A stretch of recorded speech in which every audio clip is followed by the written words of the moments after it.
नरेंद्र मोदी, भगवान श्री नरेंद्र मोदी जी के का आज हम लोग भव्य चालीसा पाठ करेंगे। यह चालीसा पूरे विश्व के लिए, जो आज भगवान श्री नरेंद्र मोदी जी ने हमारी सनातन परंपरा, सनातन संस्कृति को बचाते हुए आज किन्नर समुदाय जिसको हाशिए पे पिछली सरकारों ने रख दिया था, आज उनके लिए हमारी श्रद्धा, हमारी भावना का ये एक प्रयास है। और जैसा कि आप सब जानते हैं कि बिहार सरकार, बिहार राज्य किन्नर कल्याण बोर्ड पूर्व में ही बिहार में 112 करोड़ रुपए से बनने वाले भव्य भगवान श्री नरेंद्र मोदी जी के मंदिर का प्रस्ताव पास कर चुका है। और इसी की खुशी में आज हम सभी किन्नर समुदाय के लोग, आज हम लोग यहाँ पर भगवान श्री नरेंद्र मोदी जी का भव्य चालीसा पाठ करेंगे।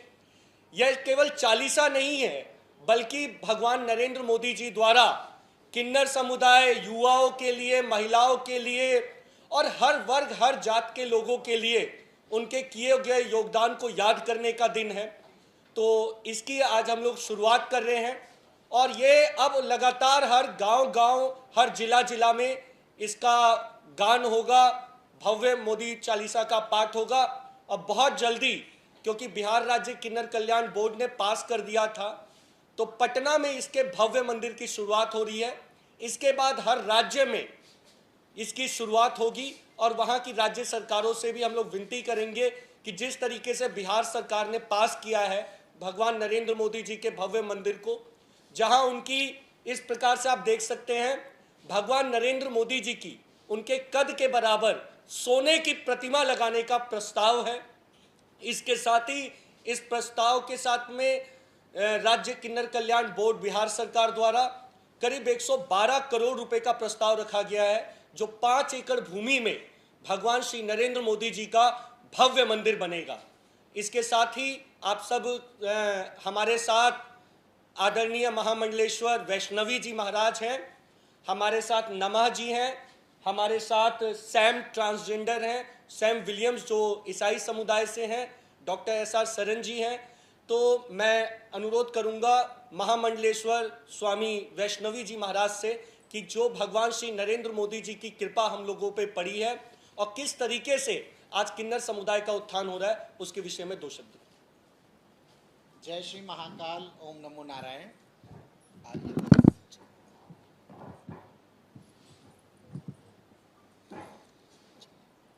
जय श्री महाकाल, ओम नमो नारायण। देखिए, हमारे शास्त्रों में यानी कि जितने भी मंत्र हैं वो संस्कृत भाषा से आए हुए हैं।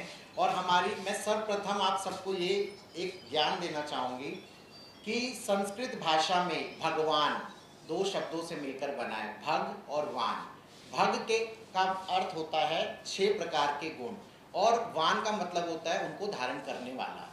और हमारे माननीय मोदी जी, हम उनको, सबके मन में ये प्रश्न है कि हम भगवान क्यों मान रहे हैं, तो वो वह व्यक्ति है, वो एक जीवंत शक्ति है जो इन 6 गुणों को धारण किए हुए हैं, जिसके ये जो नक्सली दिमाग है ना, आज उसको एक साइड पे करिए।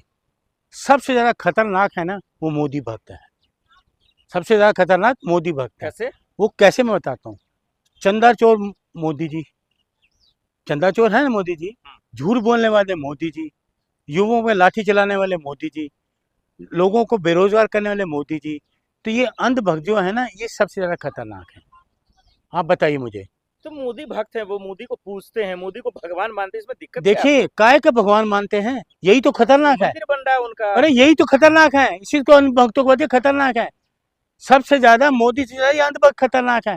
उनको ये मोदी की चंदा चोरी नजर नहीं आती, मोदी जी झूठ बोलते उनको नजर नहीं आता, बेरोजगारी उनको नजर नहीं आती, महंगाई उनको नजर नहीं आती, महिलाओं पर अत्याचार उनको नजर नहीं आते, कोरोना कानून उनको नजर नहीं आता, नोटबंदी नजर नहीं आती, देश का नुकसान बर्बादी उनको नजर नहीं आती। सबसे ज्यादा नक्सली दिमाग खराब है वो अंधभक्त है। इसीलिए मोदी जी आप लोग को नक्सली दिमागी बोलते मैं हैं। कह रहा नक्सली दिमागी वो अंधभक्त है ना, जो मोदी जी को भगवान, जबकि वो है ही नहीं भगवान, वो तो है ही नहीं, झूठ बोलने वाले आदमी हैं। सबसे खतरनाक क्या है? सबसे ज्यादा अंधभक्त है इनके।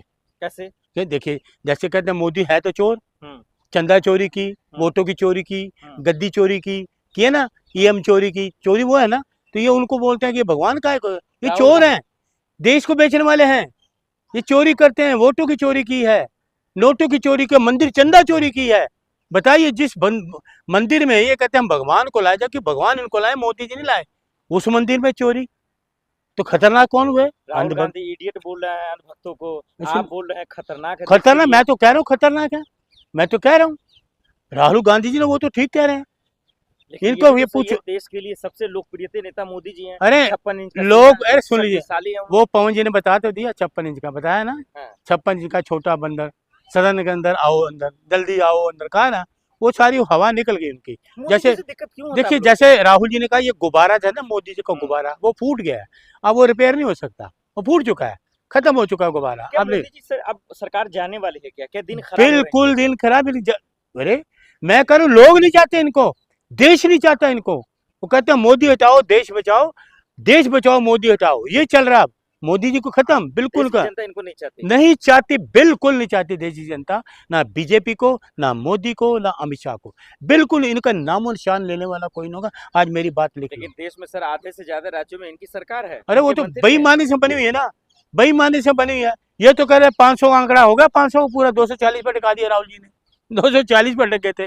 वो कहाँ गए? चाणक्य नीति खत्म हो गई, वो खत्म हो गया चाणक्य नीति वाला। और जो चाणक्य बोलते नहीं मैं चाणक्य हूँ, चाणक्य भी चुप हो गया। चाणक्य बोले ना चंदा चोरी पे, क्यों नहीं बोला चाणक्य? चाणक्य बोले ना मैं संसद में नहीं आया, चाणक्य बोले ना मैंने लाठीचार्ज क्यों कराया, बोले ना कील वाली लाठी किसकी आई, ये चाणक्य बोले कि पेंटागन से गोली क्यों चलाई, ये चाणक्य बोले कि AK-47 क्यों आई। मौन है, चुप है, खामोश है, छात्रों के प्रति खामोश है चाणक्य भी। काय का चाणक्य गिरी रह गई भाई? ये दादागिरी है, तानाशाही है, गुंडागर्दी है, राजनीतिक गुंडागर्दी कर रहे हो आप लोग। नहीं, लेकिन अगर तानाशाही करते तो फिर शिक्षा मंत्री का इस्तीफा नहीं लेते। ये सरकार सुनिए घुटने पे नहीं आती। सर, घुटने सरकार पे, बातों अरे सुनेगी। घुटने पे टिकाया राहुल गांधी जी ने, घुटनों पे टिकाया राहुल गांधी जी ने, मोदी के घर के बाहर पहुंच के डर के मारे बाहर ही नहीं निकले। प्रियंका जी कहती रही बाहर आओ, आना पड़ेगा, आए नहीं, लेकिन वो बाहर तो आओ, आना पड़ेगा, आए नहीं। प्रियंका जी ये कहती रही। आवाज पे देखिए गए, इस PM देश, आवाज पे गए, ये तो देखिए गलत है ना। सुनिए, क्यों नहीं, अधिकार है, ये तो पीएम के घर के बाहर बैठे। बीजेपी के लिए सुन ये लीजिए, गलत है। लोकतांत्रिक तरीका और संविधान तरीका अपनाया प्रियंका जी राहुल गांधी जी ने। वो तो कहते हैं बाहर आके बात करो। इस देश का प्रधानमंत्री घर से बाहर ही ना निकले, संसद में जाता नहीं, तो वो क्या करें? तो प्रियंका जी देखिए कितने उन्होंने नारे लगाए, देश इतना होगा, पूरा देश उनको साथ करा, बाहर प्रियंका जी निकलो, कह रही बाहर है, करो। आप भी कह रहे हैं, राहुल जी भी कह रहे हैं, सरकार के दिन खत्म हो रहे हैं, तो खत्म है, सरकार कभी गिर जाएगी, बिल्कुल। मोदी जी डर गए हैं। देखिए राहुल जी क्यों आनर बानर बयान दे रहे हैं? ये राहुल जी सही कह रहे हैं, गौरव भाटिया अरे आने पहले तो ये दे रहे हैं, राहुल जी कह रहे हैं, सही कह रहे हैं, कैसे राहुल सरकार जी कहते हो करते हैं। ये सरकार कैसे गिरेगी? ए सुन लीजिए, जनता उनके साथ ए है, सुन लीजिए, जनता उनके साथ ए है। सुन लीजिए, हिटलरशाही नहीं चलेगी पत्रकार महोदय, ये हिटलरशाही का ना, हिटलर का नाम लेने वाला कोई नहीं। ये जी आप छात्रों की गूंज यहाँ नहीं करोगे, यहाँ 144 लगा दो, यहाँ 133 लगा दो, जहां जहां ये जुल्म करेंगे हम उभरेंगे। अरे हम जुल्म सहने वाले लोग हैं, अत्याचार सहने वाले लोग हैं, जेलों में रहे हैं, आजादी का बिगुल बजाया जेलों में, आजादी दिलवाई।